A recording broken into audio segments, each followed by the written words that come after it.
pemilik warung makan ini telah menjalankan usaha nasi sejak tahun 98, tepatnya 2 hari menjelang reformasi. Makanya warung ini dinamakan Nasi Kapau Uni As Reformasi.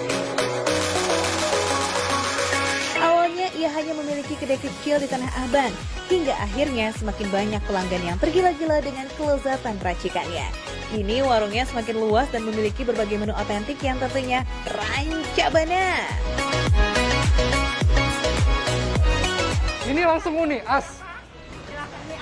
Wah, Uni As Foodies. Kita beruntung banget nih bisa langsung ketemu sama pemiliknya. Ini udah berdiri atau udah sejak kapan nih?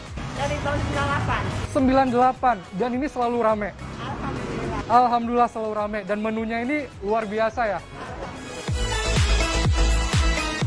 Pilihan menu di rumah makan Kapau memang biasanya lebih beragam jika dibandingkan dengan rumah makan Padang. Nah, kalau ngeliat kayak gini sih biasanya bakal lapar mata ya, dan pengen pilih semuanya. Nah, foodies, meskipun nasi Padang dan nasi Kapau sama-sama berasal dari tanah Minang, tapi keduanya memiliki beberapa perbedaan loh. Kalian tahu apa? Contohnya nih, dari tata letak lauk pauk. Kalau di rumah makan Padang, lauk pauk ditaruh di dalam piring keramik cekung dan ditata bersusun dalam etalase kaca di warung nasi Kapau. Dan lauk pauknya itu dijajakan di meja bertingkat. Dan biasanya penempatan sayur berkuah ditaruh di bagian paling depan dan lauk kering di bagian belakang.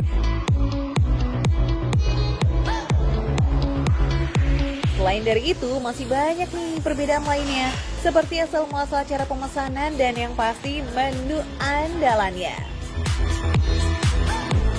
Yang ngebedain nasi Padang sama nasi Kapau itu apa nih? Usus isi. Usus isi. Tambusu. Ini yang paling spesial ya berarti kalau di nasi Kapau. Sayur kapaunya. Sayur kapau. Kalau sayur kapau sendiri, ini dalamnya itu ada apa aja nih? Ada nangka, kacang panjang, sama kol.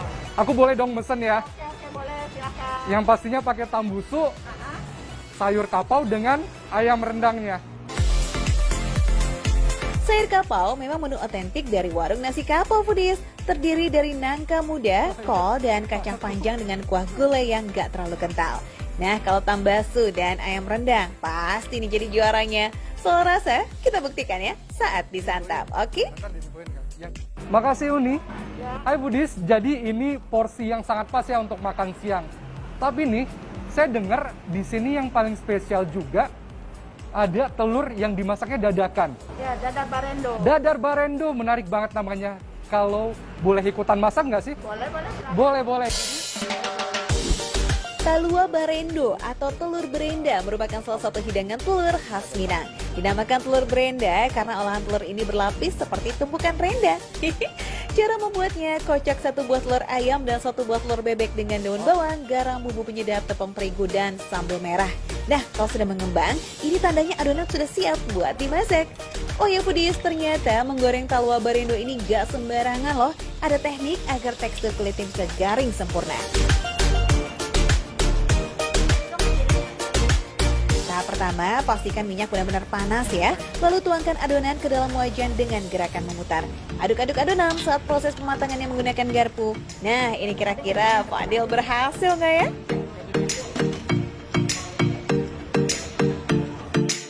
Lumayan ya, tapi nggak semenarik biasanya. Jadi memang harus kita serahkan kepada yang lebih ahli. Ini saya serahin.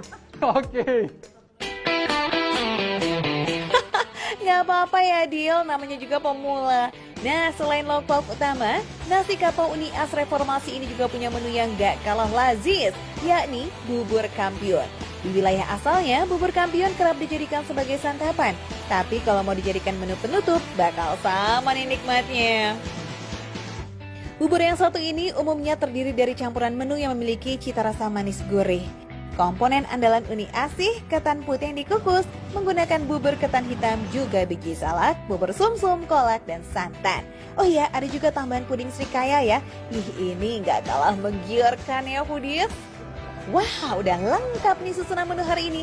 Daripada lama-lama chills, mending langsung kita eksekusi. Nah, ini telur dadar barendonya, gabungan dari telur bebek dan juga telur negeri. Kalau misal dilihat, crunchy-nya berasa ya. Sekarang kita cobain untuk rasanya ya.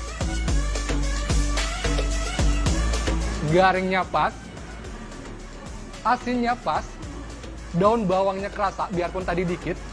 Tapi juga ada pedes-pedesnya nih. Kulit telur yang super keriting bikin sensasi garing jadi juara banget Foodies. Tapi ini nggak mengurangi kelembutan bagian dalam telur ya. Rasanya gurih dengan sedikit rasa pedas, aromanya harum banget. Ini tentunya makin membangkitkan selera makan. Aduh, pantas aja sajiannya saat ini jadi andalan nih di warung nasi kapau Uni Es. Sekarang kita cobain yang aku buatin tadi ya.